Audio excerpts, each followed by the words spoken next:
It is so great to be here with you this morning, and we have a very special guest with us today, a good friend of Door of Hopes, who we've been journeying with for some years now, by the name of Steve Fogg. Steve, welcome. Thank you so Welcome. much for being Good with to us see today. you. Yeah, Good to see you, Ben. Good to see you, everybody. Hope you're doing really well. um, Steve, maybe I know you pretty well after the last few years of working with you, Mm. and some of the staff here at Door of Hope are familiar with you. But perhaps for everyone else, why don't you introduce yourself to us? And who are you? What do you do? What do you get up to? So my name's Stephen Fogg. I live here in Melbourne, Australia. I'm originally from the United Kingdom. Moved here when I was 21. Married, 3 kids, 20, 16, and 14. Been living in Melbourne, gosh, for nearly 30 something years. Love it here in Melbourne. Love getting down to Launceston. Love the change of pace that I feel when I come down and I see those lovely rangers fly in, and I get stressed out about, oh, am I going to get a cab? And there's just plenty of stuff there. There's no competition. So it's really good to connect with everybody at Door of Hope. And in terms of what I do, I'm an online campus pastor here at Crossway. We started our online campus in about 2015. So we were I'd say the first online campus here in Australia, where it wasn't just a virtual stream. Back when you could first stream, we were actually there connecting with people. So my heart and my passion for that was because I saw when Facebook came around in 2007-ish, saw the opportunity to connect with people digitally in a way that we could never connect before as a church. And so yeah, that's just a little bit about me. I love cycling. So I know you've got a good cyclist in Launceston, Mr. Richie Port. Lives down your way, I believe. So I'd love to get down there and do some cycling with some of your crew down there. That'd be amazing. So I am a tragic mammal at heart. So that's a little bit about me. Fantastic. Yeah, awesome. Steve, this area of engaging people digitally and particularly online church is clearly such a passion for you. Why online church? What makes this such a good idea moving forward into the future for the church? Yeah, well, online is church is really no different to an in-person church. So certainly for us at Crossway, from a philosophy point of view, we treat it like any other campus. So it's not just a stream, it's actually connecting people to the message of hope that Jesus offers all of us. So it's really just that extension. We want to see people come to faith, we want to see people get baptized, we want to see people step into community, we want to see people live a generous life, and we want to see people live a life on mission. So in that respect, there's no real difference. It's just that if you think about over the last 100 years or so, the models of ministry have changed from the local parish to kind of the regional expression of a church, through to this new digital incarnation of a church. And there is absolutely no difference in the sense that it's still family on mission together. So in Acts, when it says, go into Judea, Samaria, and to the ends of the earth, really, it wasn't a prescription for the method, it was a prescription really for the outcome. And you will be my witnesses. So whether you can do that online, but you can also do that in person. So that's why it's a good idea for me. Just this year, we've had 10 people commit their lives to Christ since the new year. So that's the sort of stuff I celebrate. It's technology, but at the end of the day, it's all about people. So tell us about the online campus at Crossway. You mentioned this idea of a campus and online, and you're a pastor of this campus. Can you describe it for us? What does it look like, and how does it kind of function? Yeah, just like any other campus, except if you come to our physical campus here in Burwood East in Melbourne, you'll see me sitting at a desk during a service in our cafe drinking too much coffee with my headphones in while the service is actually going on in the room, and I'll be in the chat on a Sunday or a Saturday night, connecting with people. So while it's about technology, it's about people.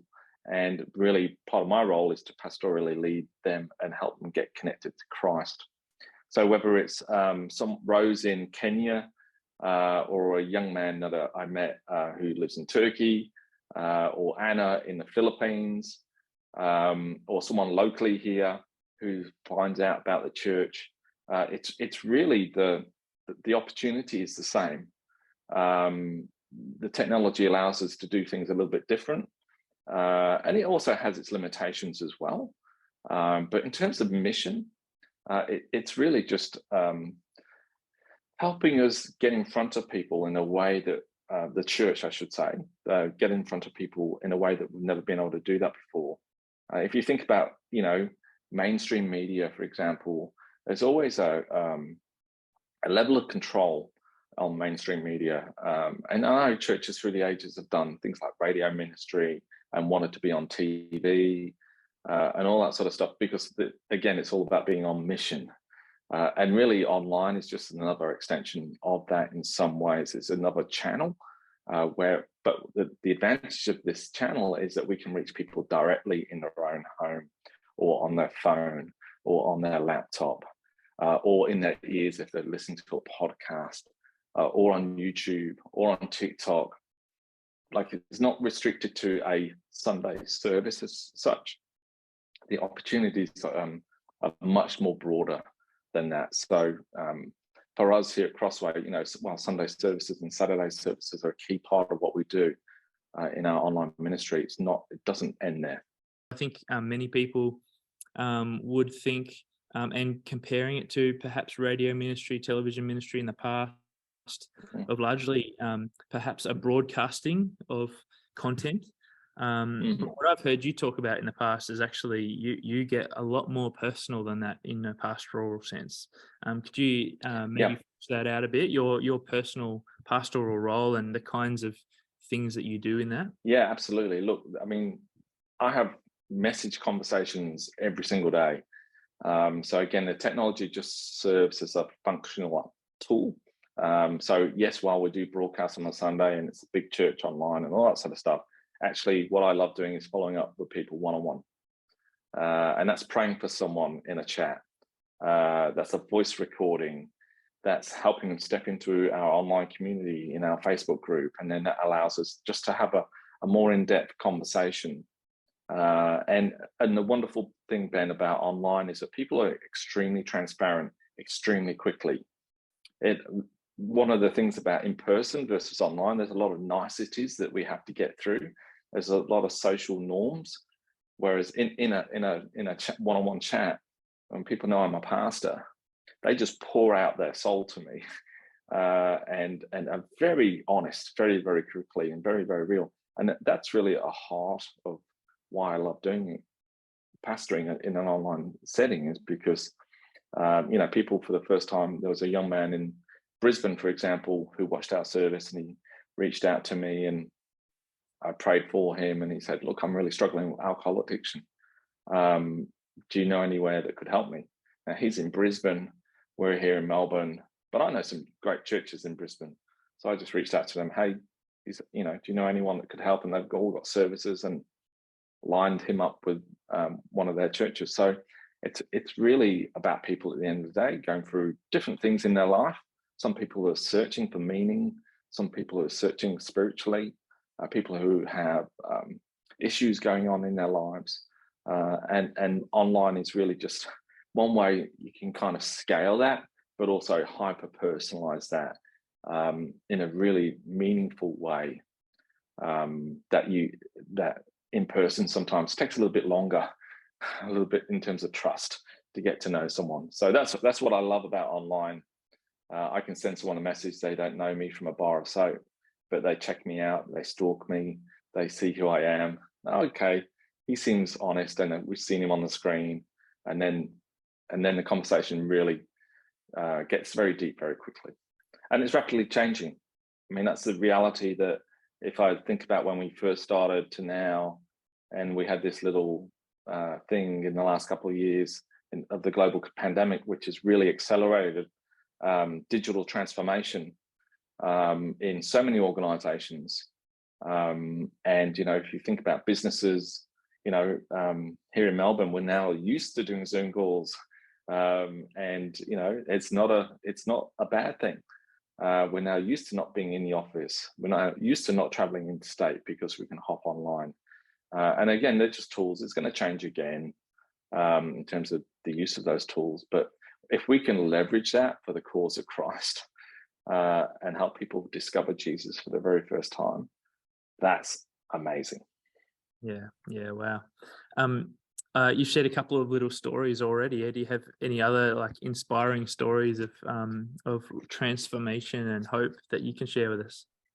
Yeah, so about 3 weeks ago, a terrible situation occurred in Turkey, and maybe 3 or 4 weeks ago with the earthquake in Syria, and obviously lots of people lost their lives, and it's horrible what happened. And we broadcast our services around the world, and we had on a Sunday about 250 to 300 people join us from Turkey. And we use a platform called the Church Online platform, which allows me to have a private chat while the service is going on. And I had a chat with one of these men from Turkey. His name was Amir, and he wanted to understand the Christian worldview of sin. Wow. So he's a Muslim wanting to understand the Christian worldview of sin. So like I wasn't hosting in the chat in that service, so we just dialogue backwards and forwards for 40 minutes. And again, some of the conversations are just as simple as that. And some of the conversations are much more crisis orientated. Someone's going through a crisis, and we're able to serve them through that crisis. Other conversations are much more outside of a Sunday or Saturday. So we run things like online marriage courses through Alpha, and we have a bunch of couples that come along, and then it allows us to have one-on-one follow-ups with individual couples. One of the cool things about being online as a couple is that you can get real honest real quickly. So when those screens go off and they start engaging with each other, you know, sometimes they come back on, you can see the whites of their eyes, as they've probably just had a really tough conversation. So it allows them just for a follow-up with them, just to see how they're going. And again, they're not attending our church. These are people that just want help with their marriage. So it really is, again, just that tool in terms of being able to help us in our mission, but also help people where they're at as well. So those are just a few of those stories. And again, we have different types of content set up in terms of people who are, you know, thinking about spiritual things online, and people are searching this sort of content out, whether we like it or not. There's only a few people who are actually searching for a church service. The vast majority of people are asking those bigger questions like, does God exist? Who is Jesus? Is Jesus real? Did Jesus really die? Who is the Holy Spirit? Why does God allow suffering and evil? Like, there's some big questions out there, and every single month, every single year, hundreds of thousands of people are asking those questions or putting it into their search engines. And part of my role is to put that sort of content in front of them so that we can give a Christian response to that. And then that can lead on to a dialogue and a conversation with someone. And that can lead to someone taking a step of faith. Another story is Anna, who joined us from the Philippines. She's been joining us for about 8 months. And a similar sort of story that you shared previously, Ben, with me for one of your online attendees, where they're checking us out, not in the church locally. And Anna then joined our online group. I invited in there. I asked if I could pray for her, and we started a dialogue up. And again, prayer is often the start of a conversation, a broader conversation. And she's now joined our online chat host team, and yet she lives a fair way away. Yeah. And but she's got a heart to serve, And so there's 1,000 stories, and every single one of those people that attend our online services and checks us out during the week are loved and valued by God, and we want to introduce them to Jesus if they don't know who he is. Yeah, absolutely. Just to give us a bit of picture, Steve, how many people would you have engaging with you each week in the online space?